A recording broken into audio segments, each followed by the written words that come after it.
किसी चीज़ का अपना ही मज़ा है। तो अब ये तो आप मतलब मोस्टली आप सभी क्यू कार्ड्स में यूज़ कर सकते हो। जब आप किसी चीज़, स्पेशली आप किसी एक्सपीरियंस की बात कर रहे हो या फिर कहीं किसी प्लेस की बात कर रहे हो कि कहीं आप बाहर जा रहे हो, जैसे मूवी देखने का अपना मज़ा है, थिएटर में मूवी देखने का अपना मज़ा है, तो watching movie in the theatre has its own feel. Watching movie in the theatre start कैसे होगा, ये वर्ब प्लस आईएनजी से स्टार्ट हो रहा है कि ये करना, कोई काम करना, verb plus I N G, action plus I N G. Watching movie in the theatre has its own feel का मतलब का अपना ही मज़ा है। खुद खाना बनाने का cooking by own has its own feel. Walking in the garden barefoot has its own feel. नंगे पैर, बेयरफुट मीन्स नंगे पैर, गार्डन में चलना, has its own feel. And the next one is time flies while, मतलब कुछ करते हो, ये भी वैसी ही फीलिंग दे रहा है कि कुछ करते हुए हमें टाइम का पता ही नहीं चलता। जब कोई चीज़ हमें इतनी इंटरेस्टिंग लगती है तो हम कह सकते हैं कि समय का पता ही नहीं चलता जब मैं ये करता हूँ। तो उसके लिए सिर्फ ये 3 वर्ड्स याद करने हैं, टाइम फ्लाइज वाइल, वाइल के बाद अगेन वर्ब प्लस आईएनजी आएगा। Time flies while reading, time flies while I read भी कह सकते हैं, वाइल आई रीड, जब मैं पढ़ता हूँ तो टाइम जैसे फ्लाई कर जाता है, उड़ जाता है, समय पता ही नहीं चलता। Time flies while I read, time flies while reading, time flies while cooking, time flies while. या फिर आपने सेंटेंस को थोड़ा सा लेंदी बनाना है तो आप ये भी कह सकते हो, आई थिंक दैट, मुझे लगता है, या इट सीम्स दैट, ये कितना अच्छा लग रहा है, इट सीम्स दैट, ऐसा लगता है कि समय का टाइम जो है वो फ्लाई कर रहा है। It seems that time flies while reading, while cooking, ठीक है। तो ये आप स्पीकिंग में आपको पता है कहाँ फिट करना है आपने, वो आप समझदार हो। दैट्स व्हाट, अब ये दैट्स व्हाट वाला जो है स्पोकन इंग्लिश वालों के लिए जिन्होंने अपनी लाइक इंग्लिश स्किल को इम्प्रूव करना है, दैट्स व्हाट जैसे एकदम से कहते हैं यही तो मैं कह रहा था, that's what I was saying, that's what I was thinking, that's what I was going to say, यही तो है जो मैं कहने जा रहा था।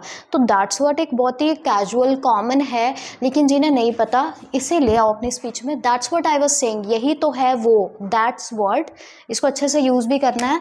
आई वॉज, जैसे एक एग्जाम्पल लिख लो, that's what I was thinking, यही है, मतलब देखो आई वॉज, जब आपको वॉज वर और थिंकिंग का ही मतलब नहीं पता होगा, जब आपको टेंसेज ही नहीं पता होंगे, फिर तो जितने मर्जी कर लो, इनका कोई यूज़ नहीं है, ज़ीरो है। तो हमेशा अपना बेस स्पोकन इंग्लिश का टेंसेज से ही स्टार्ट करो। तो यहाँ पर अगर आपको पता चल गया वॉज थिंकिंग मतलब मैं सोच रहा था, यही तो है वो, तभी आप लगा पाओगे that's what I was thinking, जब आपको इसका मतलब पता होगा, that's what I was thinking. Bit by bit भी आल्सो वाले यूज़ कर सकते हैं, स्पोकन वाले भी बिट बाय बिट। अब यहाँ पर मैं बताती जाऊँगी कौन सी चीज़ आपकी फॉर्मल है, कौन सी इनफॉर्मल, बिकॉज उन्हें आइल्स वालों को ये होता है कि उन्हें पता होना चाहिए, बिकॉज राइटिंग में उसे गलती से यूज़ मत ना कर दे, जो इनफॉर्मल चीज़ है वो राइटिंग में आप यूज़ नहीं कर पाओगे। तो यहाँ पर ये सारी चीज़ें आप राइटिंग में ये यूज़ कर सकते हो, ठीक है। ये इसमें फॉर्मल इनफॉर्मल का कोई प्रॉब्लम नहीं है, इसमें आप यूज़ कर सकते हो, ठीक है।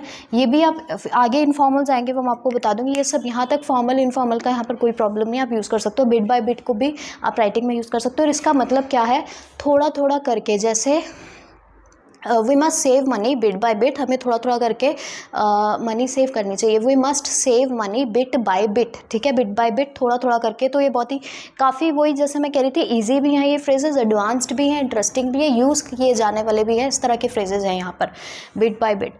Get into someone's hoax, अब ये भी स्पोकन और आइल्स दोनों के लिए है, लेकिन स्पोकन वालों के लिए ज़्यादा इंटरेस्टिंग है। Get into someone's hoax, किसी के बहकावे में आ जाना, किसी के बहकावे में झांसे में आ जाना। होक्स का मतलब होता है झांसा किसी का, ठीक है, एंड किसी के झांसे में आ जाना। जैसे अब ये गेट है, अब जैसे जो स्पोकन वाले जो बिगिनर्स होते हैं उन्हें ये नहीं पता चलता कि ये गेट है, तो ऐसे का ऐसा गेट लिख देंगे।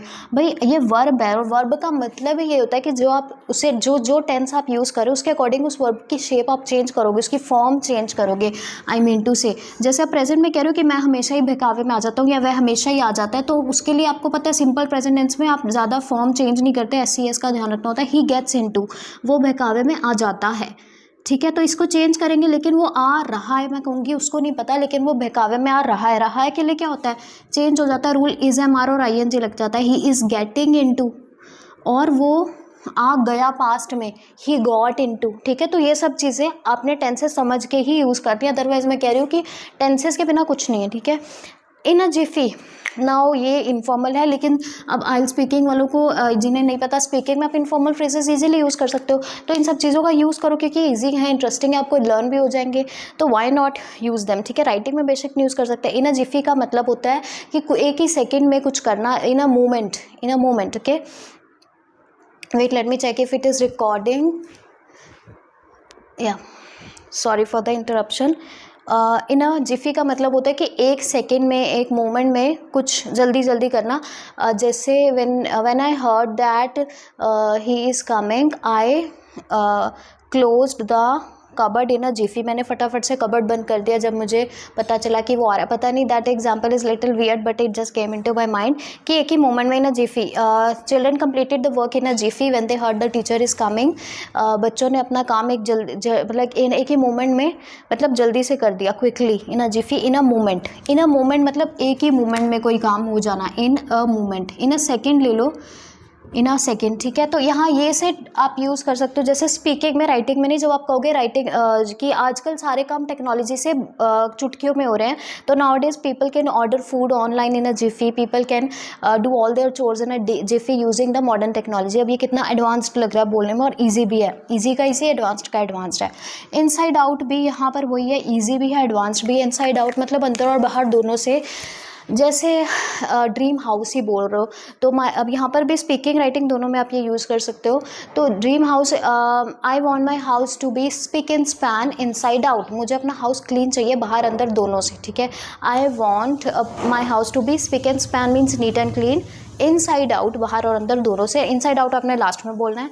और ऐसे ही जैसे किसी पर्सन के लिए भी बोल सकते हैं कि he is honest inside out, वो अंदर बाहर दोनों से ऑनेस्ट है या ब्यूटीफुल है। एट फुल पेल्ट का मतलब ये तो इनफॉर्मल ही है, इसको आप स्पीकिंग में यूज़ करोगे। एट फुल पेल्ट मतलब कि फुल स्पीड में, यहाँ पर इसका भी मतलब है क्विकली।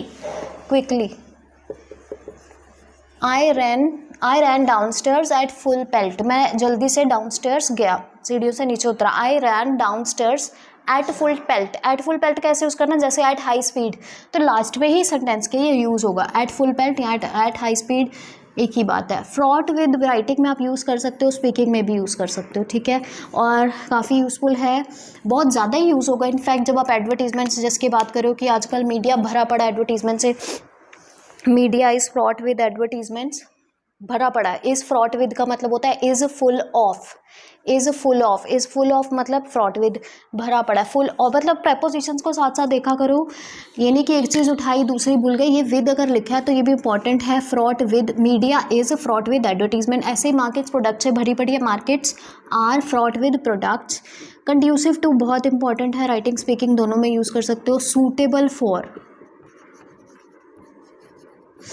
सूटेबल फॉर होता है इसका मतलब। और यहाँ अगर फॉर है तो यहाँ फोर ही है, यहाँ पर टू है तो टू ही रहेगा। इसको आगे पीछे मतलब इसको एक्सचेंज नहीं कर देना। कंड्यूसिव टू ही होता है, कंड्यूसिव फॉर नहीं, और सूटेबल फॉर ही होता है। और इसका मतलब है जैसे सूटेबल फॉर हम क्या कह सकते हैं, हेल्दी डाइट। हेल्दी डाइट जो है गुड हेल्थ के लिए अच्छी है, गुड हेल्थ के लिए, मतलब healthy diet is conducive to, या balanced diet is conducive to good health.